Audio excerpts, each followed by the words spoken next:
everybody, Brian here. It is Monday, May 8th, and I have your weekly update. So without further ado, have you noticed some interesting headlines as it relates to mortgage rates and people with high credit scores and low credit scores? It's kind of insane.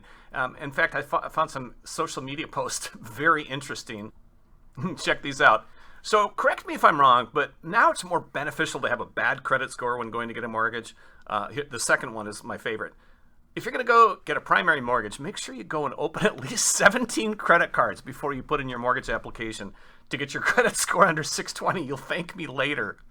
And the last one, Biden's new mortgage goes into effect. Under new rules from the FHFA, borrowers with a low credit score and little money down for a down payment qualify for a lower mortgage rate, while those with a high credit score get a higher interest rate.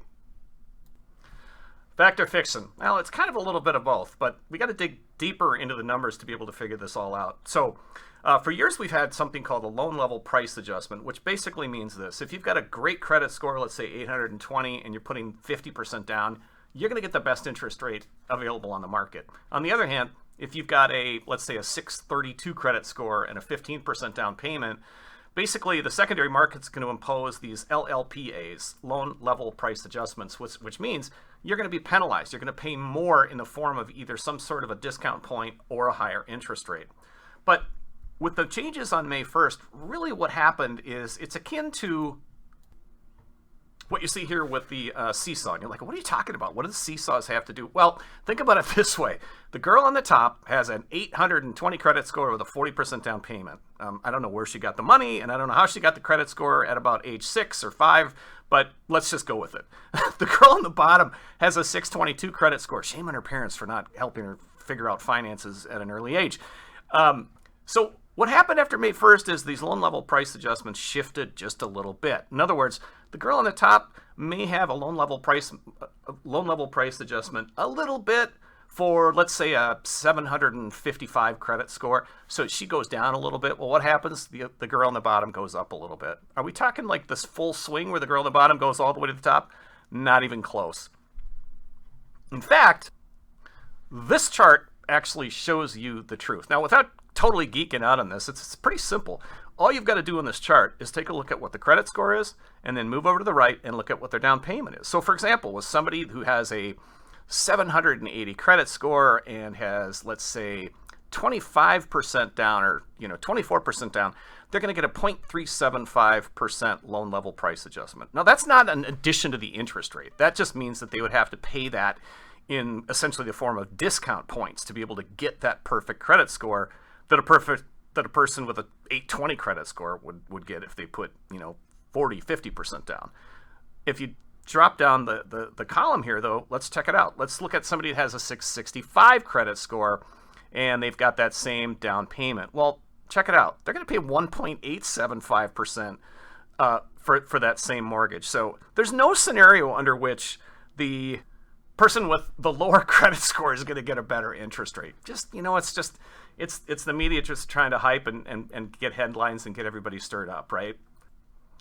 Speaking of headlines, let's talk for just a second about interest rates. So again, without totally geeking out on you guys, this is a chart that's showing what's happened to mortgage-backed securities going back to February 27th. And the simple way to look at this chart is this. As the price of mortgage-backed securities climbs or increases, that means the yield or the interest rate in our world gets better. So as you can see, back on March 9th, we saw the lowest price of mortgage bonds, which meant rates were high. And on, let's see, April 5th, we saw the highest price of mortgage rates. And that means the highest price of mortgage bonds, which we saw the lowest interest rates. So if you check out what's been happening, let's go back to, I'd say about March 10th or so. We're just seeing a little bit of a seesaw effect. In fact, we see mortgage bond pricing and interest rates today almost exactly the way we did back on March 14th. So, the short-term trend is going to look like this, rates in that somewhere in that mid 6% range. And again, depending on what the credit score is and what kind of a loan level price adjustment you would have. The long-term projection is looking pretty good. In fact, here's a couple projections from, let's look at Mortgage Bankers Association. Long-term rates have already peaked. We expect the 30-year is going to end 2023 at 5.2%. National Association of Realtors if inflation continues to slow down, and this is what we expect for 2023, mortgage rates may stabilize below 6% in 2023. Last thing I want to share with you guys is the Fairway Cash Guarantee. So if you haven't heard about this, you're going to continue to hear about it me because it is the game changer. If we look at buyers that we've been working with over the last couple of months, we're doing everything we can to accelerate pre-approvals up to this cash guarantee. Basically what it means is this. We feel so strongly in our buyers that are pre-approved, that are, we've had our underwriters look at the file. We're literally putting our money where our mouth is. In fact, we're going to issue an addendum that says this. Number one, there's no financing contingency for our borrowers that are writing offers with the cash guarantee. And the reason is because if the financing were to fall apart for any reason, Fairway will actually step in and buy the house from the seller. So it's literally a no-risk scenario. And again, what we're trying to do is position our buyers to be at the front of the line. If you don't have your buyers in this front of the line position, you need to talk to me. You need to have them talk to me.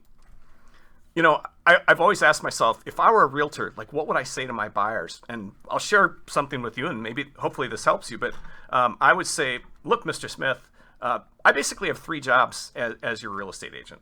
Number 1, it's to help you find a house. Number 2, it's to help you negotiate to win that deal. And then number 3, it's to get you to the closing table. So the biggest challenge we've got in today's market is number 2. There's so many buyers out there, and you're going to be competing with multiple offer situations, including people with cash. In order for me to be able to do my job best, I need to help you and position you to get in the front of the line. I have a lender partner that I work with that will help you, even with financing, make your offer equal to a cash offer. So with your permission, what I'd like to do is introduce you to Brian Kludt at Fairway. He'll talk to you all about it and help you position to win that house instead of falling to the middle of the pack or, not winning an offer and getting frustrated.